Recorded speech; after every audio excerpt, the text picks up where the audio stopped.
You're sitting in one of those cold plastic chairs in a waiting room, aren't you? Maybe you're holding a clipboard, or maybe you're just staring at the linoleum floor, listening to that humming sound of the fluorescent lights overhead. You've got a dull ache in your hip, or your back has been acting up for years, or maybe the doctor just told you that your heart isn't pumping quite the way it used to. And then comes the suggestion. It's always phrased so simply, isn't it? We should probably go ahead and schedule the surgery. They make it sound like fixing a leaky faucet or replacing a spark plug in an old Ford. Just a routine procedure, they say. I used to believe that too. I grew up in Columbus, Ohio, in a house where we respected the man with the degree and the white coat. My father worked in a manufacturing plant for 40 years, and he lived by a simple rule. If a professional tells you something needs doing, you do it. He ignored his own pains until they were too loud to ignore, and when a doctor finally told him he needed a procedure, he didn't ask questions. He just signed the papers. But after 81 years on this earth, and after spending most of my life working in community health education, I've learned something that I wish someone had told my father back then. After 60, the small things are what matter most, and the body doesn't ask twice in the same way. I'm sitting here on my porch in Scottsdale, Arizona, watching the sun hit the red rocks in the distance. It's early morning, the only time it's truly comfortable out here before the desert heat really starts to push against the windows. I've been thinking a lot lately about a neighbor of mine, a man named Frank.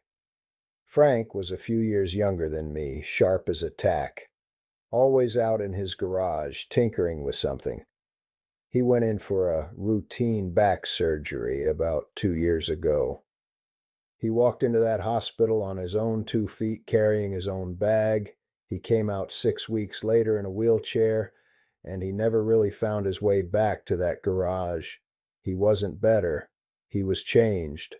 That's a word you hear a lot when you talk to people our age who have had major operations. They don't always say they failed. They say they're just different now.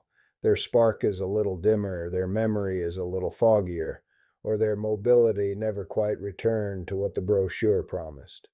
It makes me realize that we've been told a bit of a half-truth for a long time. We've been told that medicine is the same for everyone, but a 70-year-old body isn't a 40-year-old body.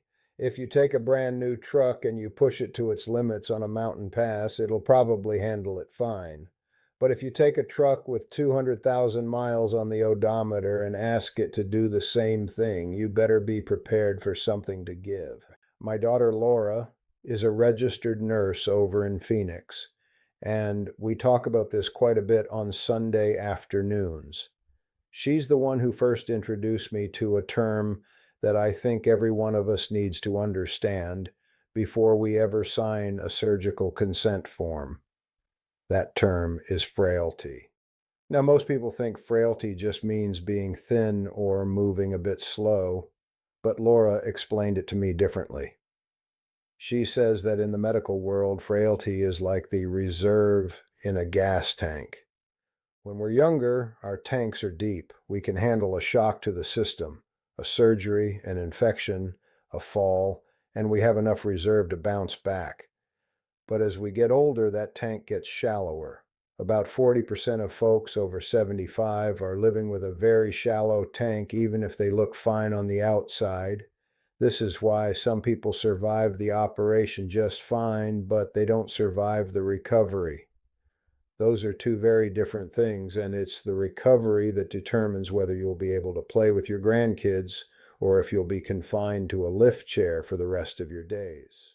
The first thing I want to talk to you about is something that sounds very common, but it's a massive assault on the body. Open heart surgery in folks who are already struggling with that shallow tank. They call it a CABG, or coronary artery bypass grafting. It sounds like a gardening term, doesn't it? Just rerouting the plumbing. And for a lot of people, it's a lifesaver. But here is what I learned from talking to my son Daniel, who is a physical therapist up in Denver. He sees the people who come out the other side of these operations. Open heart surgery usually requires stopping your heart completely. They hook you up to a bypass machine that breathes for you and pumps your blood while the surgeon works. For a body that's already dealing with a bit of kidney trouble or a little bit of confusion now and then, that machine is like a Category 5 hurricane hitting every organ at once. The statistics are hard to hear, but we need to hear them. In older patients who are already frail, the risk of a major complication like a stroke or kidney failure can be as high as 40%. And about 15% of those high-risk folks don't even make it past the first month. I think about my wife, Margaret, sometimes, and how she used to say that some battles just aren't worth the price of the victory. If the doctor says you need your heart worked on, you don't just say no, but you do ask about something called TAVI. It's a way they can fix things through a small tube, a catheter, without ever stopping your heart or opening your chest. It's a lot kinder to a body that's already seen its share of winters. Then there's the back. I don't know a single person in my neighborhood who doesn't have a story about their back. We spend our lives lifting heavy things, bending over workbenches, or sitting in chairs that weren't built for human spines. It's tempting, when that pain gets to be too much, to listen to a surgeon who says they can go in there and fuse those vertebrae together with some titanium hardware. They make it sound like they're just reinforcing a sagging floor joist in an old house. But I've lived in enough houses to know that when you bolt one part of a foundation down tight, the stress just moves somewhere else. There was a study I read. I tend to stay up late reading these medical journals because I want to understand what Daniel and Laura are dealing with. And it found that in people over 65, these complex spinal fusions have a complication rate of over 40%. That's nearly 1 out of every 2 people. You might end up with blood clots or infections or something they call adjacent segment disease. That's just a fancy way of saying the parts of your back above and below the surgery start to crumble because they're doing all the work now. And the worst part? For many of us, the surgery doesn't even end up relieving the pain any better than physical therapy would have. Daniel tells me all the time that the best surgery is the one you can avoid through movement and patience. I've had my own bouts with back pain, and there were days I would have signed anything to make it stop. But I'm glad I waited. I'm glad I kept walking those morning loops around Scottsdale instead of letting someone put screws in my spine. This third one is the hardest to talk about because it involves the word that scares us all the most: cancer. When a doctor tells you they found a tumor, your first instinct is to tell them to get it out. Cut it out today. Don't let it stay in there one more minute. I understand that. I feel it in my gut just saying it. But sometimes, especially as we get into our 80s, the surgery to remove the cancer is more dangerous than the cancer itself. There's an operation called the Whipple procedure for pancreatic cancer. It's a massive undertaking. They remove parts of your pancreas, your intestine, your gallbladder. It can take 10 hours. I had a friend back in Columbus whose father went through that at 82. Technically, the surgeon was successful. He got the tumor out. But his father never left the hospital.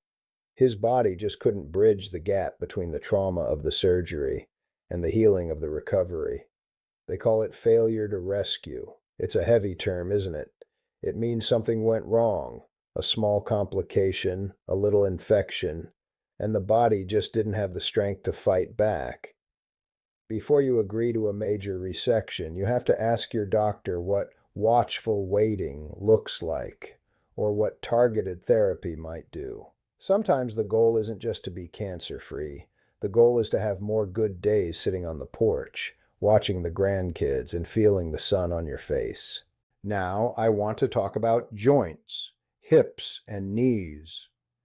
These are the success stories we always hear about. A neighbor gets a new hip and suddenly he's playing golf again. It's wonderful. But these are elective surgeries. That word elective is important. It means you have the power of time on your side. You aren't in an ambulance, you're in a conversation. If you're over 75 and you've got other things going on, maybe your blood sugar isn't quite right, or your heart is a bit tired, jumping into a joint replacement can be riskier than the brochure says. Blood clots are the big shadow here. When we're older, our circulation isn't what it used to be. Lying still after a surgery can cause a clot to form in your leg and travel to your lungs. That's a life-threatening situation. I've seen it happen. But there's a way to protect yourself. It's something Laura calls prehabilitation. Most people have never heard that word. It just means getting your body in the best possible shape before the surgery. Losing a few pounds, getting your blood pressure under control, strengthening the muscles around the joint so they can support you during the recovery. If your doctor doesn't talk to you about a plan to get ready for the surgery, you might be talking to the wrong doctor. The independence we all want to keep is protected in these small habits of preparation. The last one on my list is the one that none of us chooses. It's the emergency abdominal surgery. A ruptured appendix, a bowel blockage, internal bleeding. These things happen in the middle of the night, and they're terrifying. My father died because he ignored an abdominal pain for 3 days, thinking it was just something he ate. By the time he got to the hospital, his body was fighting a war on too many fronts. In folks our age, emergency abdominal surgery has a mortality rate that can climb as high as 50%. That's a coin flip. The reason it's on this list isn't because you should refuse it if your life is on the line.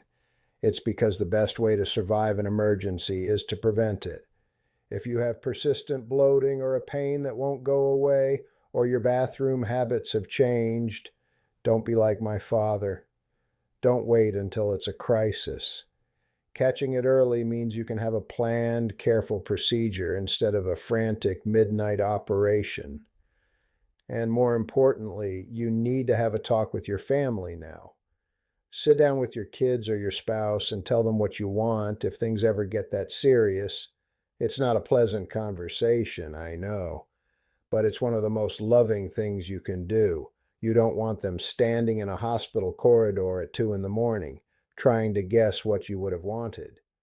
I know I've shared some heavy things today. It's a lot to process, especially when we're just trying to enjoy our retirement and keep our dignity. But information isn't meant to cause anxiety. It's meant to give you back your power. When you're standing in that office and a surgeon is looking at your x-rays, I want you to remember that you are the one in charge of your life. You aren't just a patient on a conveyor belt. You are a person with a history, a family, and a future that you want to protect. There are 4 questions that I want you to carry with you. Maybe even write them down on a small piece of paper and keep it in your wallet. The first question is, what happens if I don't have this surgery? This is a powerful question because it forces the doctor to be honest about the urgency. If the answer is, well, you might have more pain, but nothing will change in the next 6 months, then you have the greatest gift of all, time. Time to think, time to get a second opinion, and time to prepare. The second question is there a less invasive alternative? Medicine is moving so fast these days. Things that used to require a 6-inch incision can now be done through a hole the size of a dime. There are robots and lasers and catheters that can do remarkable things with much less trauma to your system. If your surgeon doesn't mention them, ask. The third question is, what does recovery realistically look like for someone my age and my health profile? Don't let them give you a generic answer. Ask about your specific heart, your specific kidneys, and your specific medications. How long will you be in bed? When can you drive? How much help will you need at home? And the fourth question, the one most people are too polite to ask: what is your personal complication rate for this procedure in patients over 70? A good surgeon tracks their numbers. They know how many of their patients had trouble and why. If they get defensive or uncomfortable, that tells you something very important right there. I want to tell you about a man I know named Gerald. Gerald was 71, a retired engineer from back in Ohio, and he was facing a big decision. 3 different doctors told him he needed open heart surgery.